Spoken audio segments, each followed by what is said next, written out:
I think we're getting like more confidence playing online as well. Always interesting to hear from the players themselves. I do notice the Cold Zero saying that online players tend to have less pressure. Would you say that's a good thing for Faze coming into this matchup, considering the roster changes?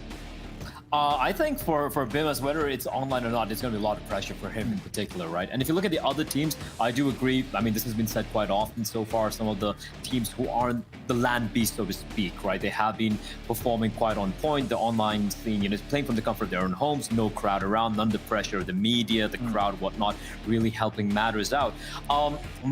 This is a question which I want to throw back to you, Pimp, actually. I want to see what sort of approach you're going to be taking here. This is kind of a long-term approach. This is not a stand-in scenario we see here. We don't know when Olaf is he going to be coming back. We have no idea about that. Are they going to be forcing Bimas to fill in all of the roles, which is going to be very rough indeed? Or are they going to start to switch up the way the team operates and kind of make him feel a little bit more comfortable? I think that's going to be the big question on everyone's minds right now. I think you're right. I think it's going to be interesting. I think we'll get some of those answers when we get this match started. Now, we have another team also playing in this one. That's going to be Godsent Blur. There's also been roster changes circulating around that lineup. Michael Lille, no longer part of the starting five for Godsent. He was part of the core of the lineup there, I said. Now they brought in a Danish dude called Farley, who I had the pleasure of watching in Road to Rio. I think he's a super skilled player. I think he's super interesting. Potentially one of the brightest talents we have in Denmark right now. But how do you fancy his chances already now to find success in Godsent?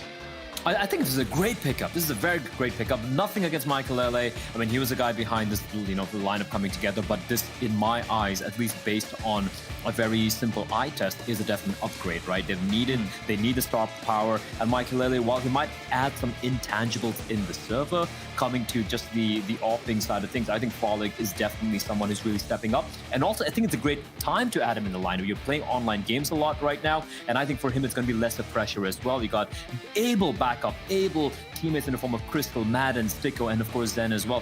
I'm interested to see how they're going to play. They look pretty decent in the road to Rio. Sure, they had a few losses here and there. They had a couple of wins, primarily the win over North, who have been underperforming right now. But with Frolic coming in, this could be the catalyst to make Godsent a force to be, well, not maybe a top 10 team at the moment, but something to be reckoned with, whoever is going to be playing against them. And that's where I want to steer the conversations towards, right? Because Godsent, how good are they? I think it's a team that is incredibly hard to understand, in the sense that we have seen them play well against some of the best teams in the world. We've also seen them lose against teams they should not be losing against. So where do we put them in the landscape of Counter-Strike right now? Is it a team that has the potential to be a top 10 team? Should we even expect them to be competitive against a team like FaZe Clan, who as of recently have shown a very good form despite losing Olafmeister? Where do we put Godsent? Where's the box for them, sort of? They're not a FaZe. They're not a FaZe anytime soon. Like, even if you look at the online results we've seen so far, it's been very hit or miss, right? The wins have been looking pretty impressive. I've seen some good things come out from them, but I think they're still kind of the middle of the pack at the moment. And I might even dare say that they might be, in that group, the weakest team, if you ask me, even with the addition of Frolic. You might look at Spirit and be like, yeah, there's the CIS team, but let's be real, they're probably the best CIS team right now form-wise. They just beat Fnatic 2-0 as well, literally an hour back. So I feel Godsent have a lot to prove at the moment. Yeah, I think you're definitely right about that. Let's hear what Godsent had to say about this matchup. It's more important to be mentally prepared at this kind of stage. We have been preparing a lot, like small details. We're gonna mentally be more prepared and more ready to face these harder opponents.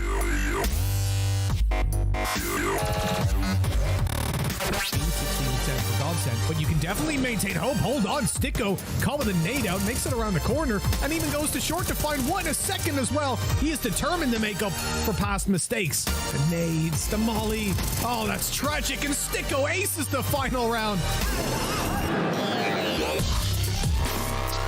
Playing against Faze a few weeks ago, it was we showed some really good positives against them, but they really well countered our playstyle in this particular game.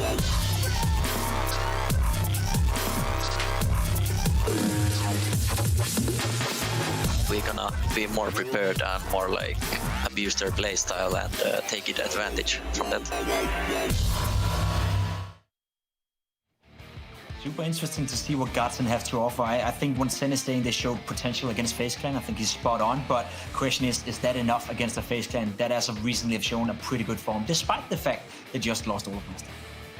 Yeah, I mean, the only two losses they had was against the G2, who really stood up, and of course, they lost to Astralis. Can't take anything away from them, the best team in the world right now. And I feel like, looking at this matchup, man, I feel both of them have two new players coming in. Like, these are proper new players, right? These are not stand-ins. And man for man, I think Frolic is obviously a more proven player. We still have to see a lot from Bimas before he does anything here. But I think just the sheer firepower they have, just the form they've been portraying so far on Road to Rio, is going to give FaZe the edge. We cannot get this match started before we know what maps they're going to play on Blur. Initially thinking, where do you expect us to land here? Are we looking at some Mirage? Where are we at? Definitely not. Mirage, yeah, Mirage very good. That's simple. Like, Mirage is perma-ban coming in from Godsent. It's also a map which FaZe really like to play, so that's a smart ban coming out from them. Vertigo ban from FaZe, no surprises there. Now, the Nuke pick makes sense. They've been looking pretty good on Nuke. It's a map that Godsent seem to have the protocols on. I think this is very, very typical from both the teams. Inferno is a map that FaZe really do like playing, albeit Godsent aren't, they don't look very uncomfortable on it, right? And going to Dust 2, if it does go to Dust 2, I feel like FaZe will have the edge just based on the firepower they have. But I think all these three maps, at least Inferno, at least Dust 2 and Inferno, are two maps where the newer players might feel a little bit more comfortable. But coming to Nuke, that's interesting. Godsent picking Nuke, which requires a lot more coordination, a lot more comms, a lot more protocols being right, with pretty much a brand new player coming in. That's a statement right there. That's them being confident that their system is going to take them through. Yeah, and that is going to be very interesting to see how FaZe Clan is going to incorporate the new player within that system. As you're alluding to, it requires a lot of communication, it requires the right tendencies, it requires a good rotation and good understanding of how to move around the map. And does he have that? Has he had enough time with FaZe Clan? We are aware that he's been practicing with them for a day or two, but realistically speaking, you cannot learn all that in just a day or two. We even saw with Astralis early in this tournament, when they played Nuke for the first time, they lost Glaive. They didn't have the outside anchor, so to speak, and they were looking miserable on a map like Nuke. So I agree with you. The Nuke map is going to be super interesting. Just on top of your head right here, Blur, before we head into a break, who's going to win this one? Oh, that's a hard one. I'm just going to go with my gut here. I think it's going to be FaZe. I think they just have the firepower to pull this one off. What about you? I think you're spot on. I think FaZe Clan is the better team. They have the more firepower. They have the better individuals. But we'll have to wait and see after the break here. Boys, it's going to be FaZe Clan taking on Godsent straight after the break.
Your voice, but still it's not enough.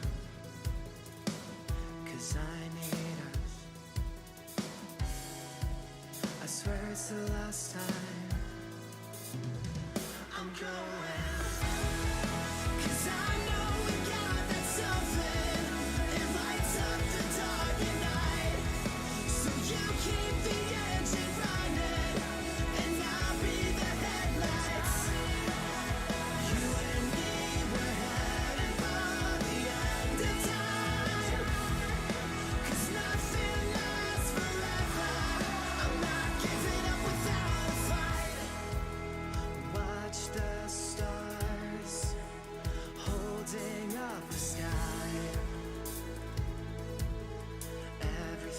it's alright.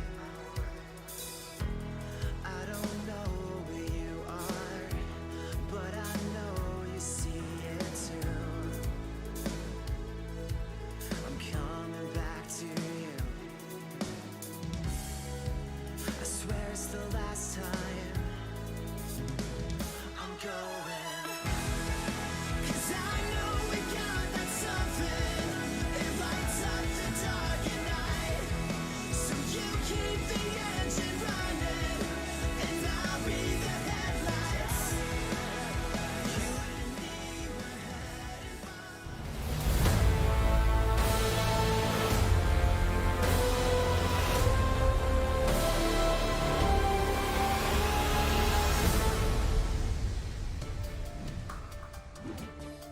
And there we have it. We are about to be ready with Faze Clan taking on Godsent Blur. I don't know about you, but that analysis disc segment right there, that was garbage. I don't know what these guys are talking about. I think Godsent is a team to be reckoned with. I think Farley as an AWP player is stunning. And I think that Faze without Olofmeister, that could be a bit worrisome, couldn't it?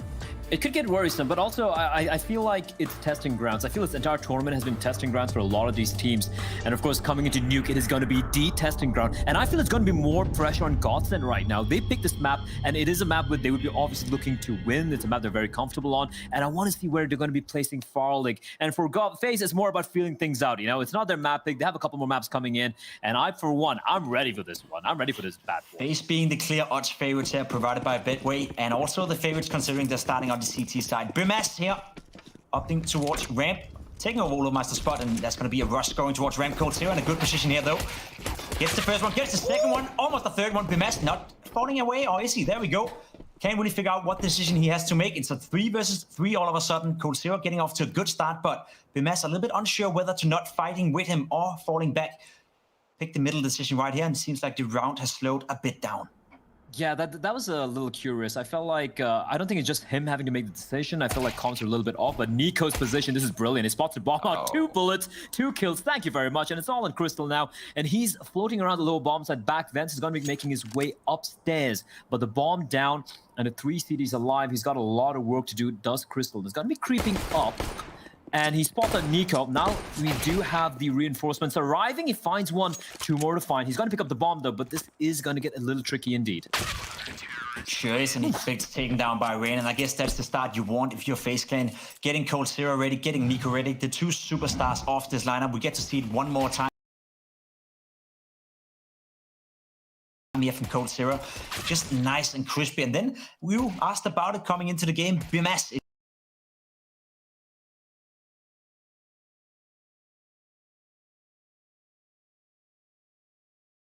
He's going to be just taking over Olofmeister's role, or is that going to change it up? It seems like he's going to be the ramp player just like Olofmeister was when he was playing in Faze Clan. So far we get a few answers to our questions, and we got Faze off to a good start. One up here, Godsent. They went for a force buy though. Question is, what do they have planned with it? Farley with a scout, the rest of the team bought up